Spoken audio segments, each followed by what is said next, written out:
Boa noite a todos. Novamente, aqui é o Matheus Fernandes e eu vou estar conversando com vocês hoje sobre o resto da musculatura do pé. Para começar, complementando os lumbricais, que foram falados recentemente. Vocês viram o primeiro lumbrical, nervado pelo nervo plantar medial, agora a gente vai ver o segundo, o terceiro e o quarto. São inervados pelo nervo plantar lateral. Na realidade, todos os músculos que eu vou falar a partir de agora serão inervados pelo nervo plantar lateral. Então, tenham isso em mente. Para começar, vocês já viram onde se originam eles. Os umbilicais vão sair do tendão do músculo flexor longo dos dedos, ou seja, um músculo associado a outro músculo. Ele vai se inserir na face medial da falange proximal do terceiro, quarto e quinto dedos. E por que ele se insere nessa posição? Porque se inserindo na face medial desses dedos, dessas falanges, ele vai permitir o movimento de adução. E, além disso, também vai auxiliar, pelo posicionamento, a flexão da articulação aí que está associada, que é a metatarso falangiana, na flexão dos dedos. Próximo slide, por favor.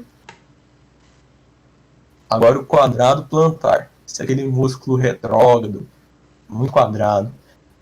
Ele se origina nas laterais anteriores do calcâneo, basicamente. Na lateral medial e na lateral do calcâneo, a gente tem alguns processos ósseos.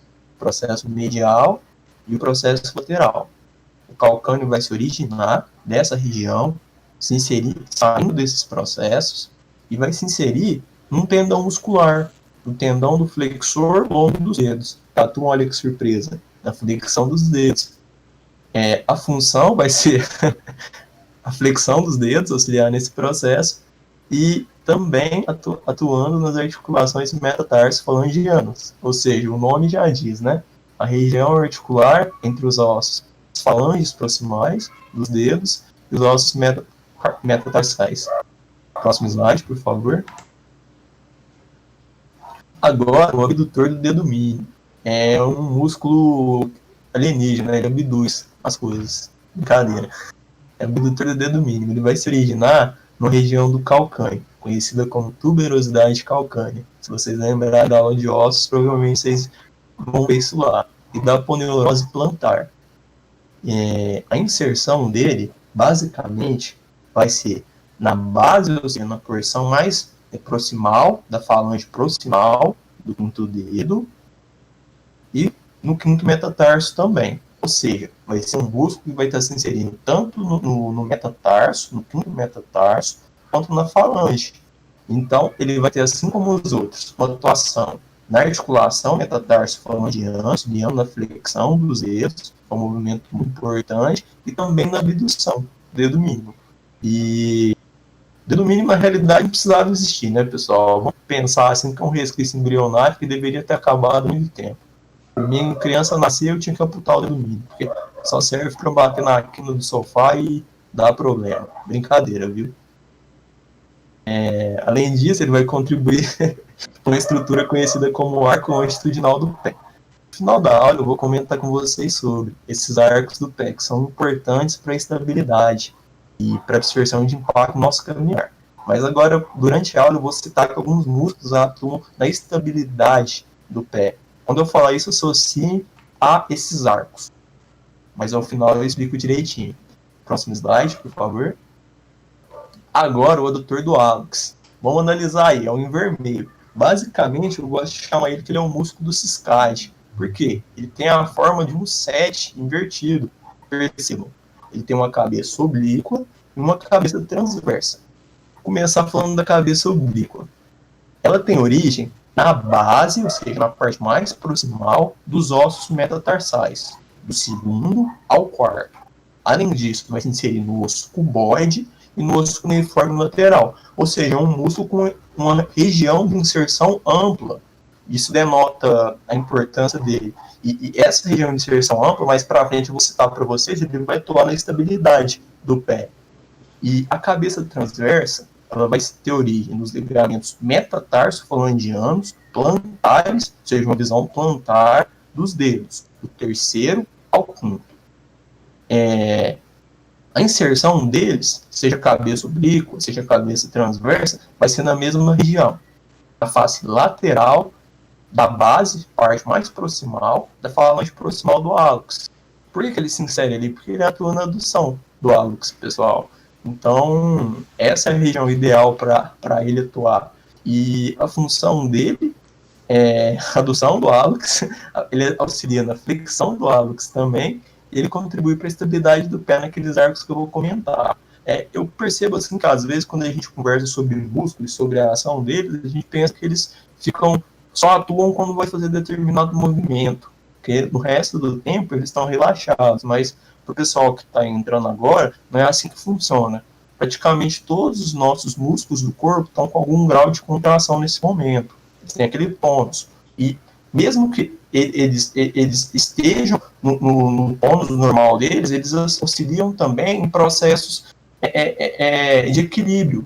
Músculos com ações contrárias, ou seja, um flexione e o outro estende, em determinado momento estão atuando juntos para alcançar um equilíbrio, para manter uma postura muscular adequada. Então, quando eu falar que eles fazem determinada ação, não pensem só nessa ação, pensem que eles têm um papel primordial a todo momento. Eles estão sempre com um tônus ali, um estado de contração basal, que é importante para a nossa estrutura do aparelho locomotor. Próximo slide, por favor. Agora, pessoal, o flexor curto do dedo mínimo. É a mesma figurinha, só que agora é um músculo em azul ali. Flexor digit minimi brevis, é um nome latim, não me engano. Atim. A origem dele é na base do quinto metatarso, ou seja, na região mais proximal do quinto osso metatarsal e do ligamento plantar longo. Vai se inserir na base da falange proximal do quinto dedo, região mais proximal da falange mais proximal do quinto dedo. O que ele vai fazer? Flexionar. Flexão do quinto dedo, ou do dedo mínimo, né? Próximo slide, por favor. Agora, pessoal, os interósseos plantares, a gente já está acabando a aula. Os interósseos plantares têm esse nome porque eles ficam entre os ossos da região plantar. São 3, basicamente. Onde eles se originam? Na face medial dos ossos metatarsais, do terceiro ao quinto. Lembrando que essa nomenclatura ali de medial e lateral, a gente vai ter como a linha média mais próxima do hálux. Então, do hálux para o quinto dedo, para o dedo mínimo, vai ser de medial para lateral. Por isso, as falanges proximais dos dedos terceiro e quinto vão estar nessa região mais lateral. Ele vai atuar na flexão dos dedos e na adução dos dedos também. Então, isso é importante você ter em mente. Próximo slide, por favor. Agora, os interósseos dorsais. É o mesmo esquema, só que agora na região dorsal do pé. E eles vão ter uma ação distinta dos interósseos plantares. Por quê? Porque eles vão atuar mais, de modo geral, da abdução, em vez de ser da adução, como os plantares. A origem deles é nos lados adjacentes, dos ossos metatarsos do primeiro ao quinto. Por que é interessante essa origem deles? Porque, por exemplo, você pega o primeiro interósseo dorsal, ele vai estar ali, uma inserção na região, no osso metatarsal, associado ao hálux, e outro na face medial do segundo metatarso. O segundo interósseo dorsal tem uma inserção na região lateral do segundo osso metatarsal e uma inserção na região medial do terceiro osso metatarsal. Então, basicamente, ele se insere em regiões adjacentes, pessoal. A função dele vai ser adução, abdução, como eu falei, e a flexão dos dedos também, auxiliando nisso. Próximo slide, por favor. Com isso, a gente acabou a musculatura do pé. Eu deixei para comentar com vocês no final, que é sobre os arcos dos pés. Porque se a gente for pensar, o nosso pé ele não é plano, ele não é chato, nem poderia ser, porque isso é uma condição ortopédica, na realidade, como a gente vai ver mais para frente. O nosso pé é meio encurvado um pouco. Ele por quê? Porque ele tem 3 estruturas conhecidas como arcos. 2 longitudinais e uma transversa. Entre esses 2 longitudinais, a gente vai ter um na região medial e outro na região lateral. Depois a gente vai ter o transverso. Basicamente, pessoal, esses arcos vão ser estruturados pelos ossos tarsais metatarsais e vão ser suportados, sustentados por ligamentos, tendões e músculos do pé. Eles vão ser muito importantes, porque eles atuam na gente como se fosse uma mola, quando a gente caminha, quando a gente corre, ou seja, eles auxiliam a absorver o choque. Então, se a gente tem um problema neles, pode ter algumas repercussões importantes na nossa saúde. O primeiro arco longitudinal, que é o medial, ele é mais alto. E é formado... Próximo slide, por favor. Esqueci, eu acho que a próxima figurinha fica mais bonita. Vamos ver esse arco normal aí. Ele é formado pelo calcâneo, o arco longitudinal medial, o tálus, o navicular, os cuneiformes e os primeiros 3 metatarsais. Ele vai ser sustentado pelos músculos tibiais anterior e posterior, tibular longo, flexor longo dos dedos, o flexor do hálux e a musculatura intrínseca do pé. Lembram daquele ligamento colateral medial que eu falei na aula de articulações, que é muito importante em lesões de eversão do pé? Ele auxilia também na estruturação desse arco longitudinal. E tem um papel importante para sustentar ele. É um ligamento muito importante no geral. O arco lateral ele vai ser o mais plano. Ele vai ficar no chão quando a gente fica em pé. Se vocês levantarem agora, se não estiverem assistindo em pé, percebam que a região lateral do seu pé vai ter um contato importante com o chão. Ele é formado pelo calcâneo, pelo cuboide, pelo quinto e quarto metatarso. Ossos metatarsais. Ele vai ser sustentado pelo músculo fibular longo, flexor longo dos dedos e a musculatura intrínseca do pé. Os ligamentos plantares vão auxiliar na sustentação também.